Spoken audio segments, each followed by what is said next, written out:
Tiago diz na sua carta, capítulo 3, verso 2, que se alguém não tropeça no falar, é perfeito varão.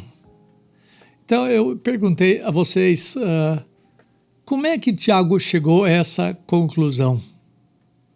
Que perfeito varão é capaz de refrear também todo o corpo. Se ele domina a língua, ele domina o resto do corpo.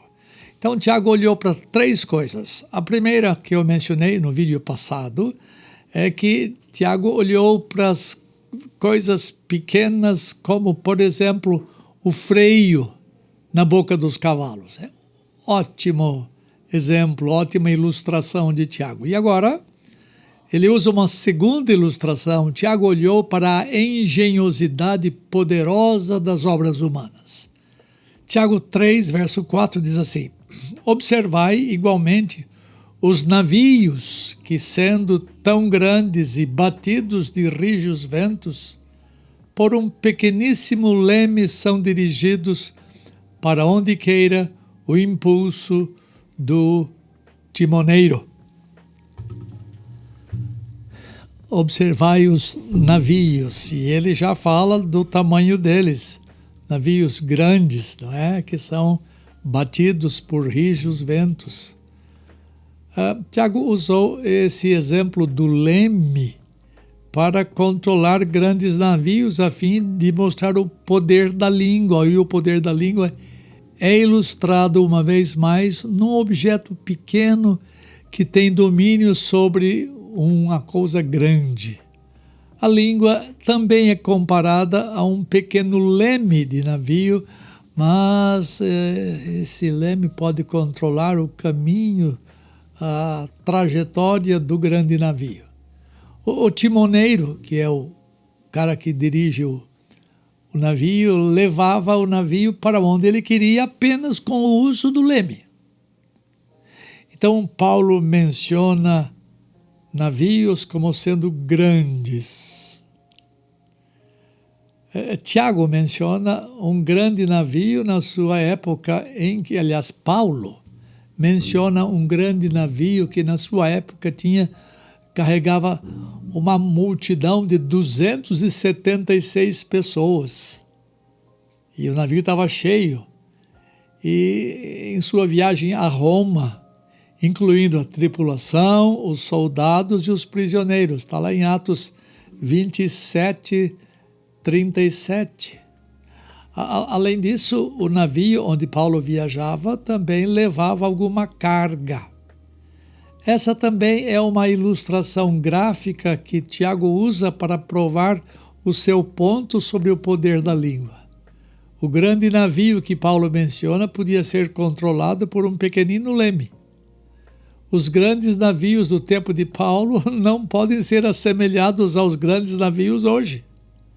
Tanto os vasos de guerra como os navios mercantes ou dos passageiros são gigantescos. Temos navios de milhares de toneladas medindo quase 400 metros de comprimento, capazes de carregar cargas imensas. Os maiores navios de passageiros hoje carregam cerca de 7.000 pessoas. Eles são quase que uma espécie de cidade flutuante com milhares de pessoas. O tamanho deles hoje era impensável nos tempos de Tiago. Todavia, a ilustração usada por Tiago vale para os navios da sua época e para os navios de hoje. O leme de um navio moderno é muito pequeno se comparado ao tamanho do navio.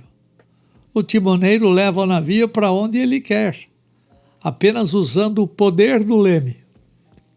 E a língua é um instrumento poderosíssimo, ainda que pequeno, que pode ser usado para o bem ou para o mal.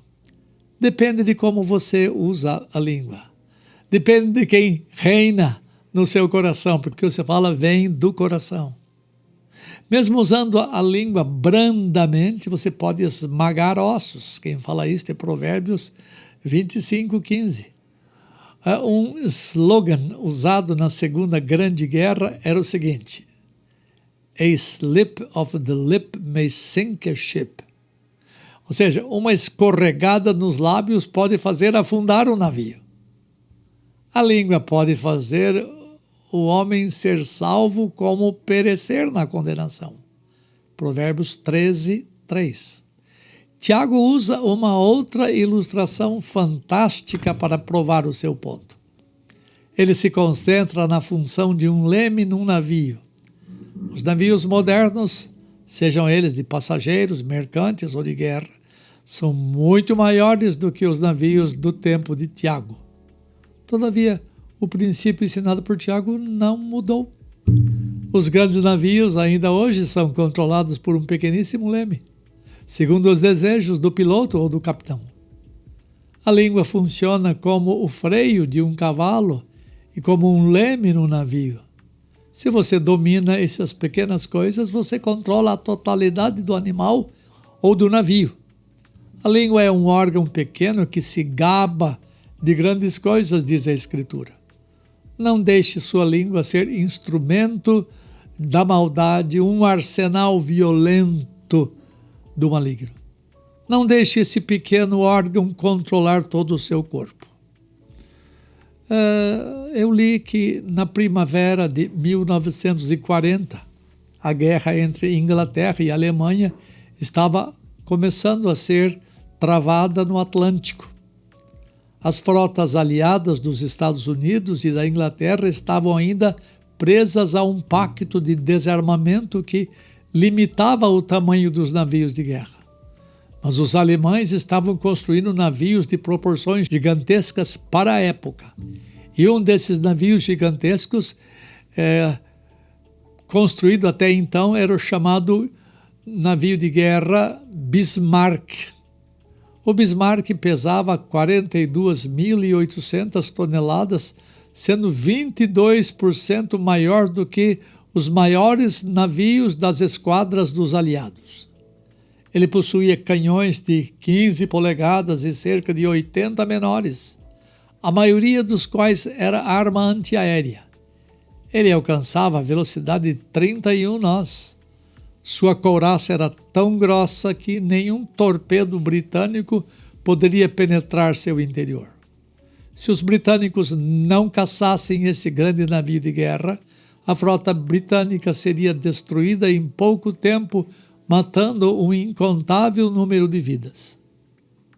Em 1º de maio de 1940, 2 aviões ingleses chamados Spitfire, pequenos aviões de reconhecimento britânicos, verificaram que o Bismarck, como eles esperavam, estava ancorado num fiord norueguês.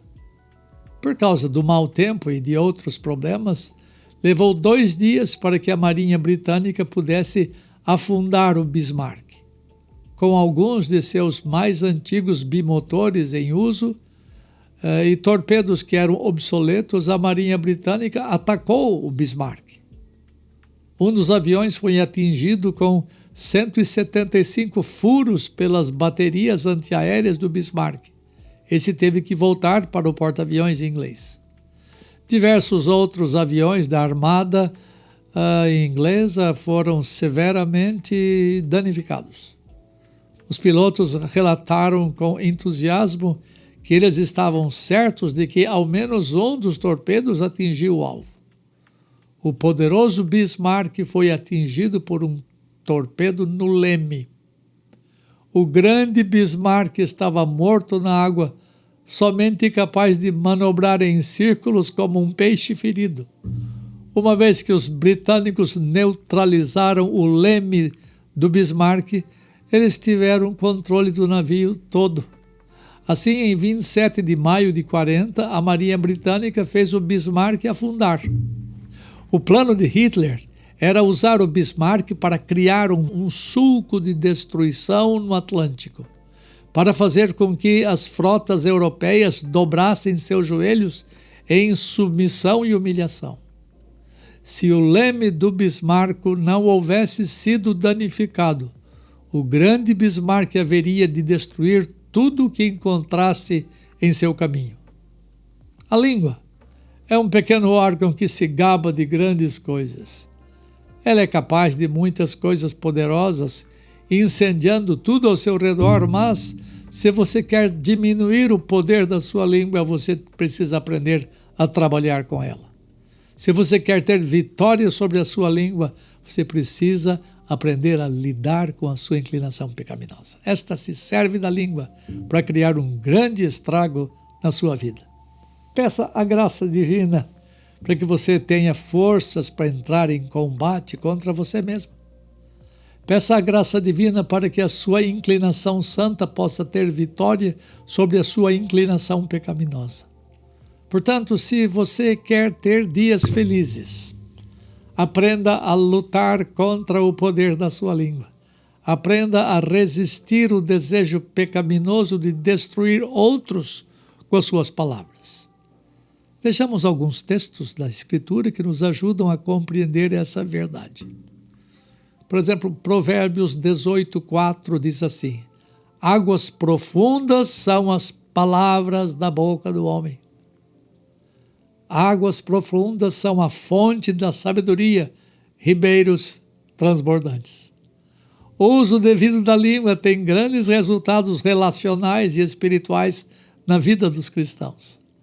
A língua devidamente controlada é sábia como as águas cristalinas para os sedentos, porque elas são como águas de ribeiros transbordantes. Faça da sua língua uma fonte de bênção. Boas palavras são sempre refrescantes na vida daqueles com quem nos relacionamos. Elas fazem bem à alma e elas dessedentam a alma. Veja outro texto, Provérbios 10:11. A boca do justo é manancial de vida, mas na boca dos perversos mora a violência. Esse verso também nos ensina que uma pessoa que usa corretamente a sua língua serve para dessedentar as pessoas, pois a sua boca é a de um justo. E é uma boca que serve como um manancial de vida. Os que bebem de suas palavras são mitigados em sua sede. Isso está em Provérbios 20, 19 e 21. Diz assim o texto: no muito falar não falta transgressão, mas o que modera os lábios é prudente. Prata escolhida é a língua do justo, mas o coração dos perversos vale muito pouco. Os lábios do justo apacentam a muitos, mas por falta de senso morrem os tolos. Novamente, o autor de Provérbios fala do uso correto da língua, que produz efeitos muito benéficos para os outros. O cristão deve aprender a falar o que é necessário, porque no muito falar há pecado. Por isso, o pregador diz que o que modera os lábios é prudente. No verso 20, o pregador fala que a língua do justo é prata escolhida. E no verso 21, diz o pregador, que os lábios do justo apacentam a muitos. São três coisas importantes que os cristãos precisam aprender a usar a sua língua. Provérbios 12, 19, veja, são vários textos. O lábio verdadeiro permanece para sempre, mas a língua mentirosa apenas um momento. O uso correto da língua produz resultados permanentes. Os lábios que falam coisas verdadeiras serão úteis para sempre. Nunca os lábios da verdade serão calados, porque esta é a promessa divina.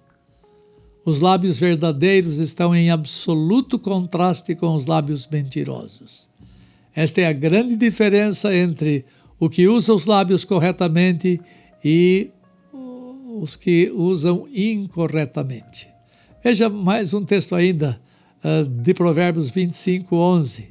Como maçãs de ouro em salvas de prata, assim é a palavra dita a seu tempo. É legal.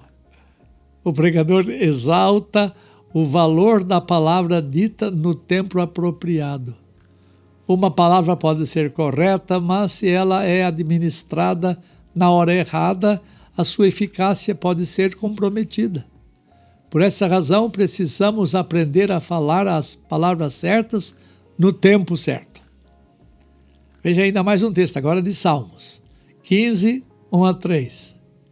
Quem, Senhor, habitará no tabernáculo teu? Quem há de morar no teu santo monte? O que vive com integridade e pratica justiça e de coração fala a verdade. O que não difama com a sua língua, não faz mal ao próximo, nem lança injúria contra o seu vizinho. Aqueles que usam a sua língua como propriedade, com propriedade, recebem o privilégio de morar no tabernáculo de Deus. Pensamos que o nosso falar não tem importância alguma, mas sabemos pelo ensino da Escritura que o destino de uma pessoa está ligado ao que ela fala, porque a boca fala do que está cheio o coração. Se você quiser ter dias felizes, aprenda a lidar com a sua língua. A língua pode demonstrar que somos cristãos ou não. O modo como usamos a língua aponta para o nosso relacionamento com Deus. Então, se você quer dias felizes, se você quer aproveitar a vida, se você quer se deliciar na sua vida, olhe sobre o modo como você usa a sua língua. O que você fala é muito importante, tem muito peso. Deus o ajude nessa dura e longa tarefa.